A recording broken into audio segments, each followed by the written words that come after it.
right, welcome back to KTN Worldview. Time now for a week in review, and we are taking a look at stories that have made headlines this week.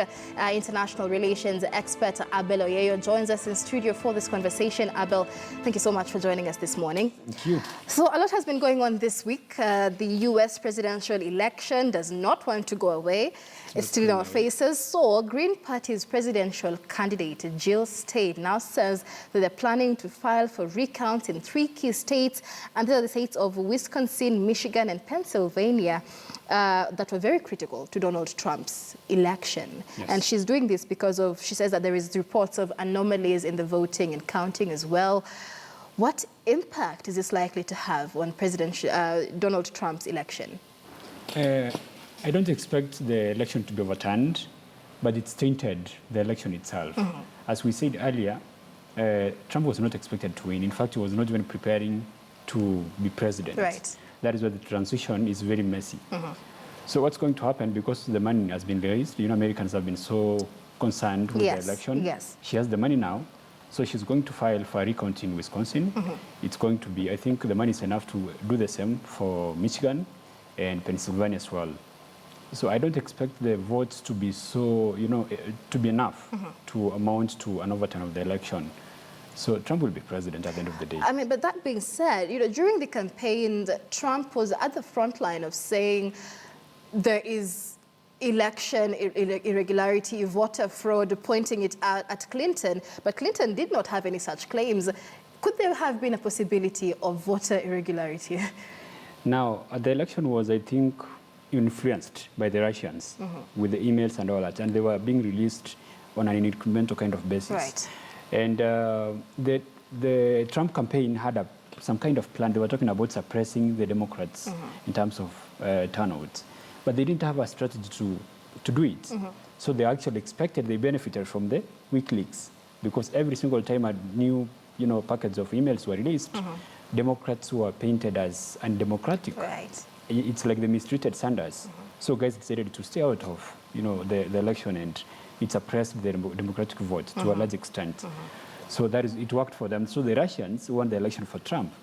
Now there's a claim of the possibility of hacking the machines, and I don't think that is going to be the case. It's not easy to hack the voting machine. So we're going to find a couple of thousands of votes, but not enough to cause a complete overturn. Right. And Jill Stein only wanted to do this recount if she could raise enough money for the campaign. And initially, the campaign only needed $2 million rather, to pay for the recount process. But as we speak, it's made 4.5 million shillings. What does that say about the will of Americans to have a vote recount? Now, it goes back to the same thing we've been saying. Trump was not expected to win the election. In fact, Americans were shocked. Right. So there's a lot of energy from Americans who don't want Trump to be president. That's why they come out in large numbers and made the contribution. And we expect the pressure to be there, and the money will be enough, of course. In fact, more than needed, the votes will be recounted. The problem is, just like we've talked about the votes, there will not be enough to amount to an overturn of the election. All right, Abel Oyeyo, I hate to interrupt you right now, but we have breaking news coming in just now. Those on our screens are live pictures of former PS Devolution Mangiti being arrested. This is a crackdown on the NYS saga regarding the 791 million shillings that is allegedly missing from the ministry, from NYS, which was previously under the Ministry of Devolution. So former PS Nicholas Mangiti has just been arrested. Those there are live pictures. The anti-graft body is promising a jam-packed day as a follow-up on suspects in the NYS saga, and the crackdown continues. We have journalists there trying to get a shot of police arresting PS Mangiti there. Remember, there has been a lot of anger by Kenyans that anti-graft bodies are not carrying out any prosecutions of government officials who have been named in corruption scandals. The pressure has built on. We've had demonstrations, Kenyans taking to the streets. And so this is the beginning of the NYS graft arrests. Former PS Mangiti has just been arrested. by the Ethics and Anti-Corruption Commission. All right, and we will bring you more of those details as we continue. Do keep it KTN News, of course, for live updates of the latest on the NYS crackdown. All right, and here with us in the studio, we have IR expert Abel Oyeyo. And sorry, before I cut you off, of course, we were talking about the U.S. election, but let me get your views on what's going on right now. You know, Kenyans have been angry about anti-graft bodies not doing enough with regard to corruption. What are your thoughts on what's happening right now? That is a step in the right direction. We should see more of this happening. Right. You know, it makes us believe like that the government is working because, you know, that is the taxpayers' money. And the money should be used for development. It shouldn't be stolen. Right. So mandate should be followed by others, and they should be able to bring the money back and be given very lengthy jail sentences. And of course, several arrests will be going on. EFCC says he's not the first one, only one rather, that will be arrested today. So we are keeping an eye on that. But of course, more important is whether anyone will actually be prosecuted, because arrests don't mean anything at the end of the day. Yeah, okay. My belief is they've done that because they have evidence. So we expect people to be prosecuted and even be sent to committee. Right. You know? Yeah. Right. Now, before I cut you off, we were speaking about the U.S. Politics and the possible vote recount in the states of Wisconsin, Pennsylvania, and Michigan, and the fact that Americans were supposed to raise $2 million for this recount, but they raised $4.5 million, twice what was expected. Yeah, so that is, we talked about a lot of energy among Americans who didn't expect Trump to be elected. Right. And, you know, he came in as a controversial candidate who was talking carelessly, abusing people, so he was not expected to be president. But for some reason, because of what the Russians did and some outside forces and, of course, racism, he got elected. So that is why the money is so much. And, of course, by now, Clinton is ahead by 2 million. In the popular vote. Right. That is the largest margin in the history of, I think, from 1935. Oh, really? Yes, up to date. Back in 2000, I think Al Gore was beaten by 500,000. He beat Bush by 500,000, 544,000. So 2 million is such a wide margin for in the popular vote. Right. So it's gone back to the same figures the polls were talking about. So as much as we've been dismissing pollsters and all that, American pollsters always get it right. It's going back to the same margin of around 2% for Clinton. Right. Yes. Right. Okay. All right. So let's wait and see. But you say it's not going to really influence the outcome of the election, whether there's a vote recount? I don't expect the election to be given to Clinton. I don't expect that. All right. Of course, yeah. Okay. Now let's move on to the East African community agreeing to back Amina Mohammed for the position of AU chairperson. It's getting closer, of course, and we've had countries like Somalia and Ethiopia pledge their support for Amina Mohammed. Is she likely to win? Get this position, considering that she is battling it out against people of quite high calibers, the Dr. Pelonomi of Botswana and Dr. Agapito from Guinea. Is she likely to get this position? Yes, she is.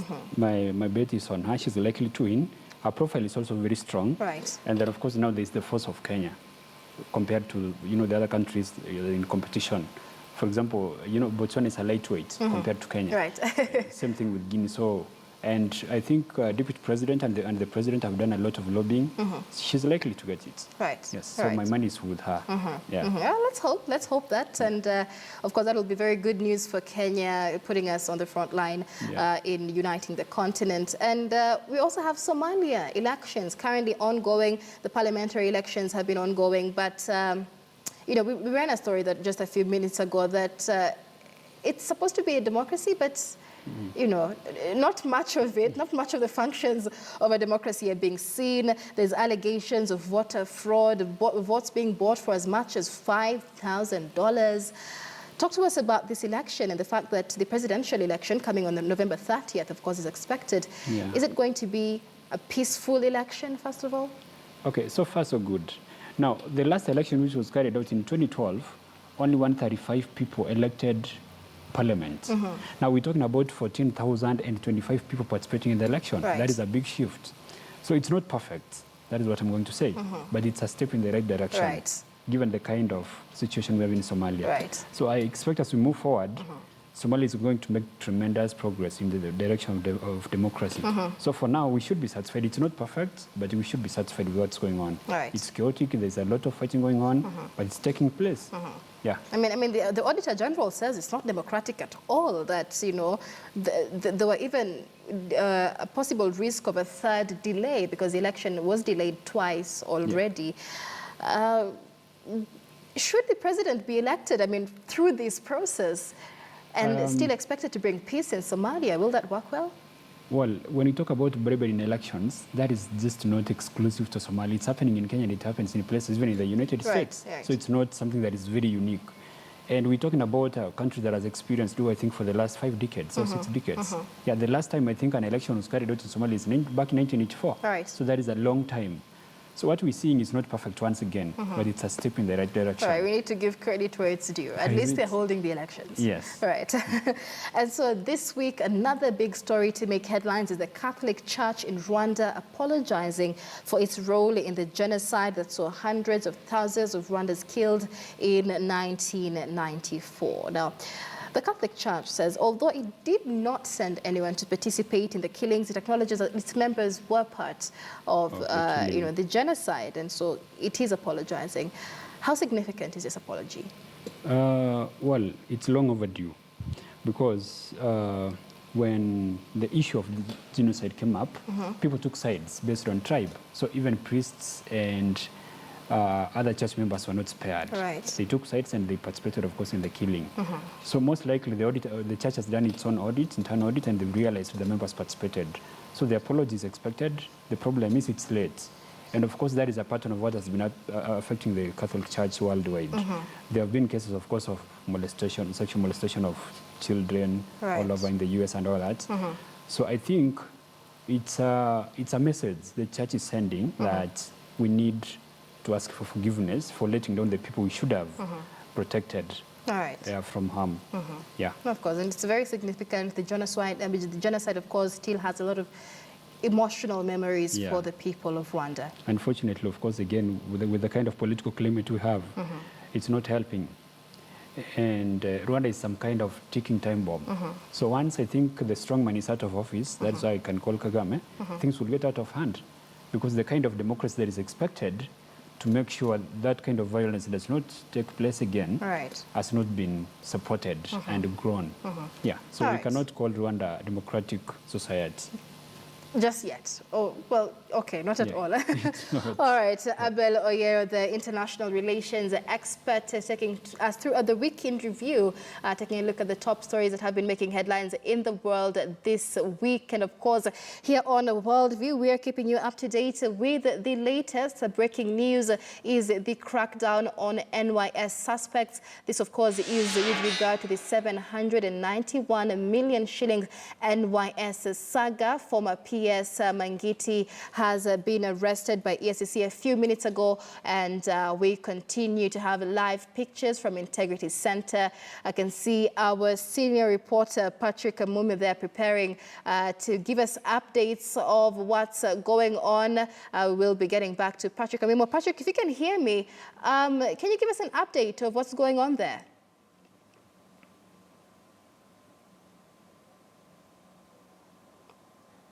All right, so we will be getting back to Patrick Amimo. He doesn't seem ready just yet, but the Ethics and Anti-Corruption Commission is cracking down on suspects in the NYS saga, and several suspects will be arrested this morning. Patrick Amimo is ready to give us an update on that. Patrick, a very good morning to you. A lot of action has been going on this morning. PS Mangiti has been arrested. Talk to us about where he's being taken and what's next. Yeah, indeed, this is a follow-up to the NYS scandal where 791 million shillings was lost in the sea. As the investigations has been ongoing, we now realize the figure has been going up. We now talk of a figure of about 1.8 billion shillings, which is suspected to have been stolen from the National Youth Service, where fictitious companies were paid for services that were never that were never rendered. And today, at least one of the out of the 12 people who have been taken to the anti-corruption court to be charged with various offences. We yet to establish what charges they will be. But at the Integrity Centre here, we've seen the detectives go with at least 12 suspects, and among the prominent, one prominent person we saw among the suspects was the former PS in the Ministry of Devolution, Peter Mangiti. And we also, the other person that we could see was the former procurement officer at the National Youth Service, Mr. Wechenje, who was involved in those particular transactions that led to the loss of that millions of shillings from NYS.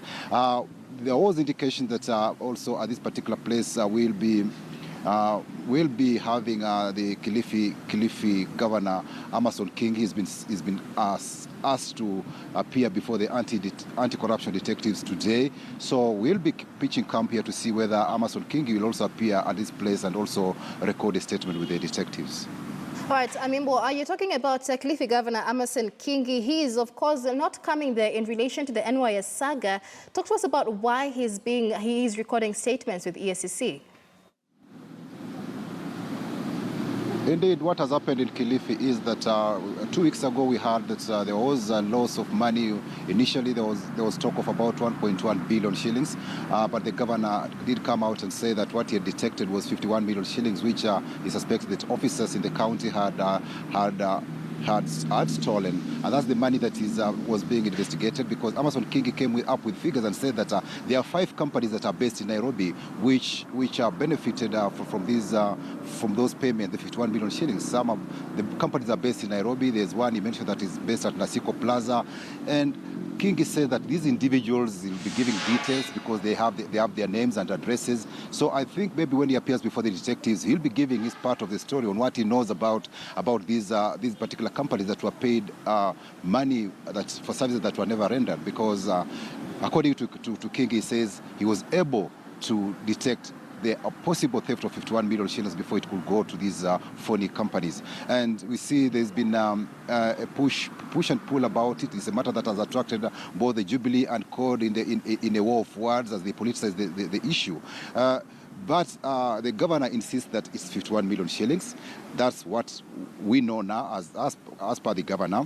But again, from media reports, there is an indication that there's some other monies that has been discovered around, like he's supposed to explain another transaction that is involving 340 million shillings. So those developments will come to know more about this particular saga, on why the Kilifi governor has been asked to come and record a statement with the detectives here when he appears, and maybe addresses us later on what really brought him here. All right, many thanks, Patrick and Mumu there. Very interesting day for the fight against graft. We have the crackdown on NYS suspects. The Ethics and Anti-Corruption Commission just a few minutes ago arrested the former PS Nicholas Mangiti in relation to the 791 million shilling NYS saga. Our reporter Patrick Amimo tells us more arrests are likely to be made during the day. Meanwhile, Kilifi Governor Amason Kingi is also expected to record a statement with the Ethics and Anti-Corruption Commission in regard to graft in Kilifi County. Now, on our Twitter poll question this morning, we asked you, with a focus on gender-based violence, what do you think is the greatest contributor to gender-based violence? What do you think is the greatest contributor to gender-based violence? Is it culture? Is it ignorance? Is it incompatibility? And the results are in. 53% of you say culture is a big contributor. 35% of you say ignorance is a reason why gender-based violence continues, and 10% of you say incompatibility is to blame for gender-based violence. Let's read a few of your comments here. Sizzling Nairobi says, okay, I don't know if I can say this on air, but says, "Ini upumbavu, we should not do this." Being Charlie says, gender-based violence is propelled by ignorance, and ignorant people do a lot of stupid things like that. So thank you so much for talking to us this morning. Anita Black says, impatience is the reason why gender-based violence continues. Geoffrey Otieno says, it's all about male dominance. Of course, in a very patriarchal society that we continue. Do continue to share your opinions with us and engaging us on social media. My Twitter handle is at Michelle Ngele. You can also talk to us at KTN News. Keep the conversation going. 16 days of activism have begun against gender-based violence, and it is on that